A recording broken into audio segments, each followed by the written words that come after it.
श्री परमात्मने नमः। यथार्थ गीता श्रीमद् भगवद गीता अथ षोडशो अध्याय। योगेश्वर भगवान श्री कृष्ण के प्रश्न प्रस्तुत करने की अपनी विशिष्ट शैली है। पहले वे प्रकरण की विशेषताओं का उल्लेख करते हैं जिससे पुरुष उसकी ओर आकर्षित हो। तत्पश्चात वे उस प्रकरण को स्पष्ट करते हैं। उदाहरण के लिए कर्म को ले, उन्होंने दूसरे अध्याय में ही प्रेरणा दी कि अर्जुन कर्म कर। तीसरे अध्याय में उन्होंने इंगित किया कि निर्धारित कर्म कर। निर्धारित कर्म है क्या? तो बताया यज्ञ की प्रक्रिया ही कर्म है। फिर उन्होंने यज्ञ का स्वरूप न बताकर पहले बताया कि यज्ञ आया कहां से और देता क्या है। चौथे अध्याय में 13-14 विधियों से यज्ञ का स्वरूप स्पष्ट किया जिसको करना कर्म है। यहां कर्म स्पष्ट होता है जिसका शुद्ध अर्थ है योग चिंतन, आराधना, जो मन और इंद्रियों की क्रिया से संपन्न होता है। इसी प्रकार उन्होंने अध्याय 9 में दैवी और आसुरी संपद का नाम लिया। उसकी विशेषताओं पर बल दिया कि अर्जुन, आसुरी स्वभाव वाले मुझे तुच्छ कहकर पुकारते हैं। हूं तो मैं भी मनुष्य शरीर के आधार वाला, क्योंकि मनुष्य शरीर में ही मुझे यह स्थिति मिली है। किंतु आसुरी स्वभाव वाले, मूल स्वभाव वाले मुझे नहीं बचते, जबकि दैवी संपद से युक्त भक्तजन अनन्य श्रद्धा से मुझे उपासते हैं।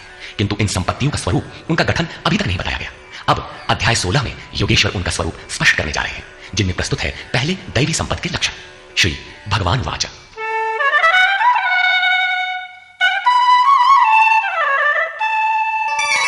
अभयं सत्व संशुद्धि ज्ञानयोग व्यवस्थिति दानं दमश्च यज्ञश्च स्वाध्यायस्तप आर्जवम्। बाह्य का सर्वथा अभाव, अंतःकरण की शुद्धता, तत्व ज्ञान के लिए ध्यान में दृढ़ स्थिति अथवा निरंतर लगन, सर्वस्व का समर्पण, इंद्रियों का भली प्रकार दमन, यज्ञ का आचरण, जैसा स्वयं श्री कृष्ण ने अध्याय 4 में बताया है। संयमाग्नि में हवन, इंद्रियाग्नि में हवन, प्राण अपान में हवन और अंत में ज्ञानाग्नि में हवन, अर्थात आराधना की प्रक्रिया जो केवल मन और इंद्रियों की अंतरक्रिया से संपन्न होती है। तिल, जौ, वेदी इत्यादि सामग्रियों से होने वाले यज्ञ का इस गीतोक्त यज्ञ से कोई संबंध नहीं है। श्री कृष्ण ने ऐसे किसी कर्मकांड को यज्ञ नहीं माना।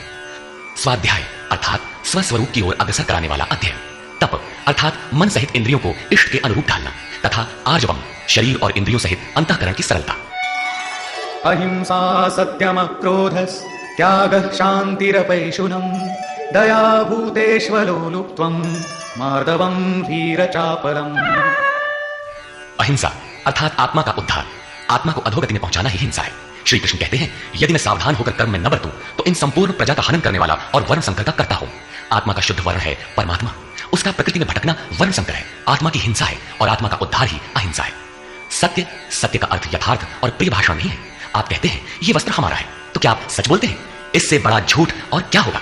जब शरीर आपका नहीं है, नश्वर है, तो इसे ढांकने का वस्त्र कब आपका है? वस्तुतः सत्य का स्वरूप योगेश्वर ने स्वयं बताया है कि अर्जुन, सत्य वस्तु का तीनों कालों में कभी अभाव नहीं है।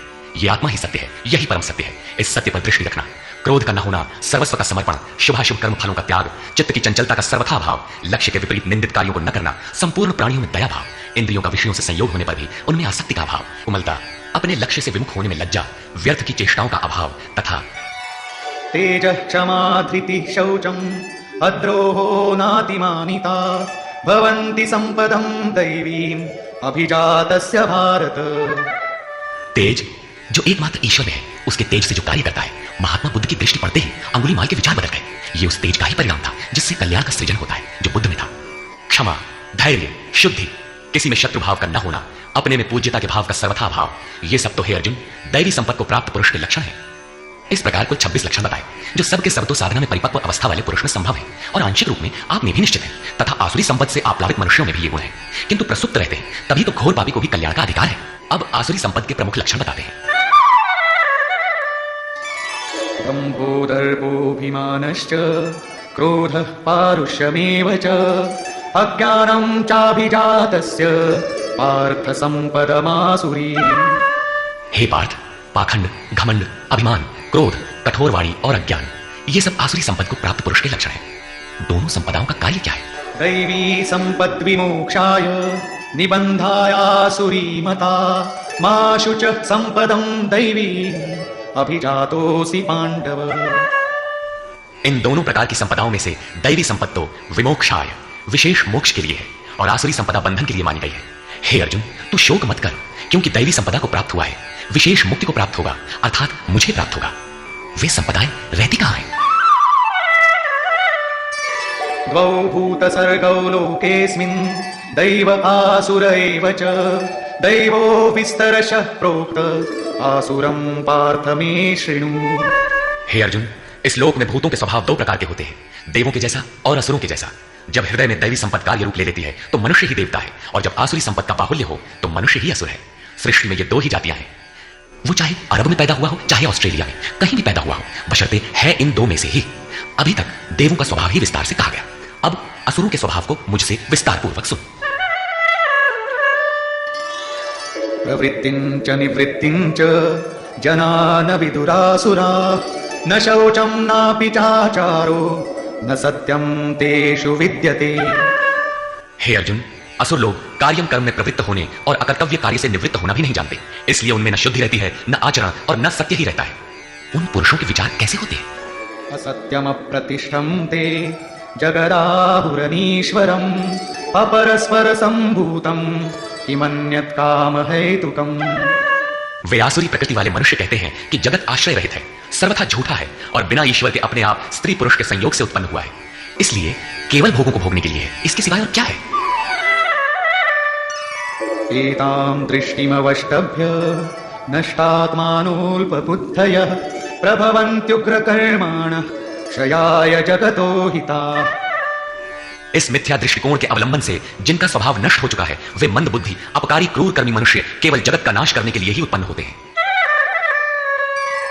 काममाश्रित्य दुष्पूरम् दम्भमानमदान्विताः मोहात् गृहीत्वात् सद्ग्राहान् प्रवर्तन्ते शुचिव्रताः।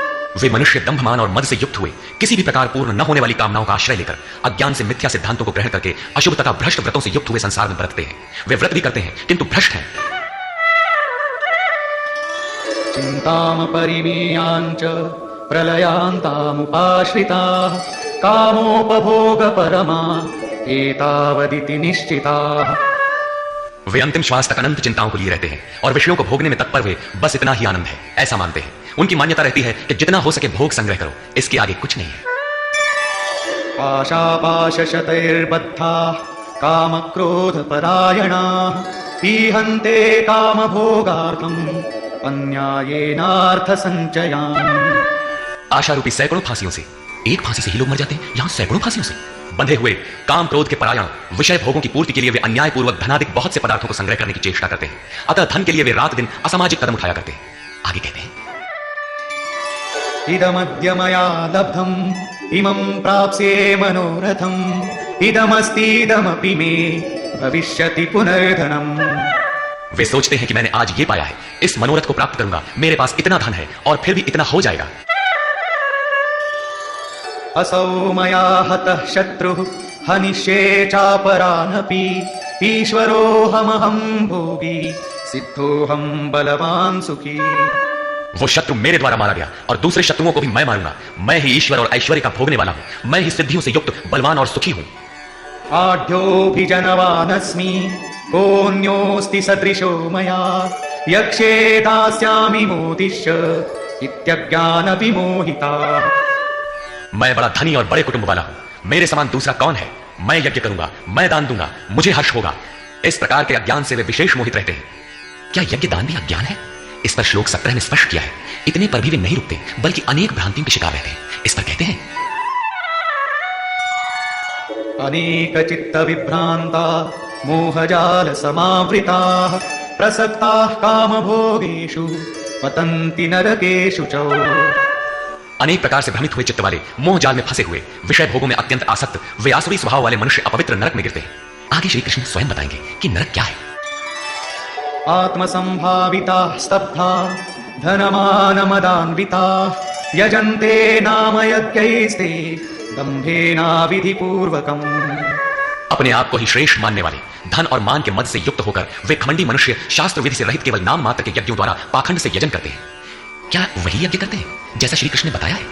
नहीं, उस विधि को छोड़कर करते हैं, क्योंकि विधि योगेश्वर ने स्वयं बताया है, अध्याय 4/24, 33 तथा अध्याय 6/10 से 17 तक। अहंकारं बलं दर्पं कामं क्रोधं च संश्रिताः मामात्मपरदेहेषु प्रद्विषन्तोऽभ्यसूयकाः। वे दूसरों की निंदा करने वाले, अहंकार, बल, घमंड, कामना और क्रोध के परायण हुए पुरुष अपने और दूसरों के शरीर में स्थित मुझ अंतर्यामी परमात्मा से द्वेष करने वाले हैं। शास्त्र विधि से परमात्मा का सुमिरन एक यज्ञ है। जो इस विधि को त्याग कर नाम मात्र का यज्ञ करते हैं, यज्ञ के नाम पर कुछ न कुछ करते ही रहते हैं। वे अपने और दूसरे के शरीर में स्थित मुझ परमात्मा से द्वेष करने वाले हैं। लोग द्वेष करते ही रहते हैं और बच भी जाते हैं। क्या ये भी बच जाएंगे? इस पर कहते हैं, नहीं। तानहं द्विषतः क्रूरान् संसारेषु नराधमान् क्षिपाम्यजस्रमशुभान् आसुरीष्वेव योनिषु। मुझसे द्वेष करने वाले उन पापाचारी क्रूर कर्मी नराधमों को मैं संसार में निरंतर आसुरी योनियों में ही गिराता हूं। जो शास्त्र विधि को त्याग कर यजन करते हैं वे पाप योनि है, वही मनुष्यों में अधम है। इन्हीं को क्रूर कर्मी कहा गया है, अन्य कोई अधम नहीं है। पीछे कहा था ऐसे अधमों को मैं नरक में गिराता हूं, उसी को यहां कहते हैं कि उन्हें अजस्र आसुरी योनियों में गिराता हूं। यही नरक है। साधारण जेल की यातना भयंकर होती है और यहां अनवरत आसुरी योनियों में गिरने का क्रम कितना दुखद है। अतः दैवी संपत्ति के लिए प्रयत्नशील रहना चाहिए। आसुरीं योनिमापन्ना मूढ़ा जन्मनि जन्मनि मामप्राप्यैव कौन्तेय ततो यान्त्यधमां गतिम्। कौन्तेय, मूर्ख मनुष्य जन्म जन्मांतरों तक आसुरी योनि को प्राप्त हुए मुझे न प्राप्त होकर पहले से भी अति नीच गति को प्राप्त होते हैं, जिसका नाम नरक है। अब देखें नरक का उद्गम क्या है। त्रिविधं नरकस्येदं द्वारं नाशनमात्मनः कामः क्रोधस्तथा लोभस्तस्मादेतत्त्रयं त्यजेत्। काम, क्रोध और लोभ ये तीन प्रकार के नरक के मूल द्वार हैं। ये आत्मा का नाश करने वाले, उसे अधोगति में ले जाने वाले हैं। अतः इन तीनों को त्याग देना चाहिए। इन्हीं तीनों पर आसुरी संपत्ति टिकी हुई है। इन्हें त्यागने से लाभ। एतैर्विमुक्तः कौन्तेय तमोद्वारैस्त्रिभिर्नरः आचरत्यात्मनः श्रेयः ततो याति परां गतिम्। कौन्तेय, नरक के इन तीनों द्वारों से मुक्त हुआ पुरुष अपने परम कल्याण के लिए आचरण कर पाता है, जिससे वो परम गति अर्थात मेरे को प्राप्त होता है। इन तीनों विकारों को त्यागने पर ही मनुष्य नियत कर्म करता है, जिसका परिणाम परम श्रेय है। यः शास्त्रविधिमुत्सृज्य वर्तते कामकारतः न स सिद्धिमवाप्नोति न सुखं न परां गतिम्। जो पुरुष उपर्युक्त शास्त्र विधि को त्याग कर अपनी इच्छा से बरतता है वो न सिद्धि को प्राप्त होता है, न परम गति को और न सुख को ही प्राप्त होता है। अर्थात वो शास्त्र इदम गुह्यतमं शास्त्रम, गीता स्वयं पूर्ण शास्त्र है, जिसे स्वयं श्री कृष्ण ने बताया है। तस्मात् शास्त्रं प्रमाणन्ते कार्याकार्यव्यवस्थितौ ज्ञात्वा शास्त्रविधानोक्तं कर्म कर्तुमिहार्हसि। इसलिए अर्जुन, तेरे लिए इस कर्तव्य और अकर्तव्य की व्यवस्था में कि मैं क्या करूं क्या न करूं, इसकी व्यवस्था में शास्त्र ही एक प्रमाण है। ऐसा जानकर शास्त्र विधि से नियत किए हुए कर्म को ही तुझे करना योग्य है। अध्याय 3 में भी योगेश्वर श्री कृष्ण ने नियतम कुरु कर्मत्वम, नियत कर्म पर बल दिया और बताया कि यज्ञ की प्रक्रिया ही वो नियत कर्म है और वो यज्ञ आराधना की विधि विशेष का चित्रण है, जो मन का सर्वथा निरोध करके शाश्वत ब्रह्म में प्रवेश दिलाता है। यहां उन्होंने बताया कि काम, क्रोध और लोभ नरक के 3 प्रमुख द्वार हैं। इन तीनों को त्याग देने पर ही उस कर्म का अर्थात नियत कर्म का आरंभ होता है, जिसे मैंने बार बार कहा जो परम श्रेय, परम कल्याण दिलाने वाला आचरण है। बाहर सांसारिक कार्यों में जो जितना व्यस्त है उतना ही अधिक काम, क्रोध और लोभ उसके पास सजा सजाया मिलता है। कर्म कोई ऐसी वस्तु है कि काम, क्रोध और लोभ को त्याग देने पर ही उसमें प्रवेश मिलता है। कर्म आचरण में ढल पाता है। जो उस विधि को त्याग कर अपनी इच्छा से आचरण करता है उसके लिए सुख, सिद्धि अथवा परम गति कुछ भी नहीं है। अब कर्तव्य और अकर्तव्य की व्यवस्था में शास्त्र ही एकमात्र प्रमाण है। अतः शास्त्र विधि के ही अनुसार तुझे कर्म करना उचित है और वो शास्त्र है गीता। निष्कर्ष, इस अध्याय के आरंभ में योगेश्वर श्री कृष्ण ने दैवी संपत्ति का विस्तार से वर्णन किया, जिसमें ध्यान में स्थिति, सर्वस्व का समर्पण, अंतःकरण की शुद्धि, इंद्रियों का दमन, मन का शमन, स्वरूप को स्मरण दिलाने वाला अध्ययन, यज्ञ के लिए प्रयत्न, मन सहित इंद्रियों को तपाना, अक्रोध, चित्त का शांत प्रवाहित रहना इत्यादि 26 लक्षण बताए, जो सब के सब तो इष्ट के समीप पहुंचे हुए योग साधना में प्रवृत्त किसी साधक में संभव है, आंशिक रूप से सब में है। तदनंतर उन्होंने आसुरी संपद में प्रधान 4-6 विकारों का नाम लिया, जैसे अभिमान, दंभ, कठोरता, अज्ञान इत्यादि, और अंत में निर्णय दिया कि अर्जुन, दैवी संपत्ति तो विमोक्षाय, पूर्ण निवृत्ति के लिए है, परम पद की प्राप्ति के लिए है, और आसुरी संपत्ति बंधन और अधोगति के लिए है। अर्जुन, तू शोक न कर, क्योंकि तू दैवी संपत्ति को प्राप्त हुआ है। ये संपदाएं होती कहां हैं? उन्होंने बताया कि इस लोक में मनुष्यों के स्वभाव 2 प्रकार के होते हैं, देवताओं जैसा और असुरों जैसा। जब दैवी संपत्ति का बाहुल्य होता है तो मनुष्य देवताओं जैसा होता है, और जब आसुरी संपत्ति का बाहुल्य होता है तो मनुष्य असुरों जैसा है। सृष्टि में बस मनुष्यों की 2 ही जाति है, चाहे वह कहीं पैदा हुआ हो, कुछ भी कहलाता हो। तत्पश्चात उन्होंने आसुरी स्वभाव वाले मनुष्यों के लक्षणों का विस्तार से उल्लेख किया। आसुरी संपत्ति को प्राप्त पुरुष कर्तव्य कर्म में प्रवृत्त होना नहीं जानता और अकर्तव्य कर्म से निवृत्त होना नहीं जानता। वह कर्म में जब प्रवृत्त ही नहीं हुआ तो न उसमें सत्य होता है, न शुद्धि और न आचरण ही होता है। उसके विचार में जगत आश्रय रहित, बिना ईश्वर के, अपने आप स्त्री पुरुष के संयोग से उत्पन्न हुआ है, अतः केवल भोग भोगने के लिए है। इससे आगे क्या है? यह विचार कृष्ण काल में भी था, सदैव रहा है। केवल चारवाक ने कहा हो ऐसी बात नहीं है। जब तक जनमानस में दैवी आसुरी संपत्ति का उतार चढ़ाव है तब तक रहेगा। श्री कृष्ण कहते हैं, वे मंद बुद्धि वाले पुरुष सबका अहित अर्थात कल्याण का नाश करने के लिए ही जगत में पैदा होते हैं। वे कहते हैं, मेरे द्वारा यह शत्रु मारा गया, उसे मारूंगा। इस प्रकार अर्जुन, काम क्रोध के आश्रित वे पुरुष शत्रुओं को नहीं मारते, बल्कि अपने और दूसरों के शरीर में स्थित मुझ परमात्मा से द्वेष करने वाले हैं। तो क्या अर्जुन ने प्रण करके जयद्रथादि को मारा? यदि मारता है तो आसुरी संपत्ति वाला है, उन परमात्मा से द्वेष करने वाला है। जबकि अर्जुन को श्री कृष्ण ने स्पष्ट कहा कि तू दैवी संपत्ति को प्राप्त हुआ है, शोक मत कर। यहां भी स्पष्ट हुआ कि ईश्वर का निवास सबके हृदय देश में है। स्मरण रखना चाहिए कि कोई तुम्हें सतत देख रहा है, अतः सदैव शास्त्र निर्दिष्ट क्रिया का ही आचरण करना चाहिए, अन्यथा दंड प्रस्तुत है। योगेश्वर श्री कृष्ण ने पुनः कहा कि आसुरी स्वभाव वाले क्रूर मनुष्यों को मैं बारंबार नरक में गिराता हूं। नरक का स्वरूप क्या है?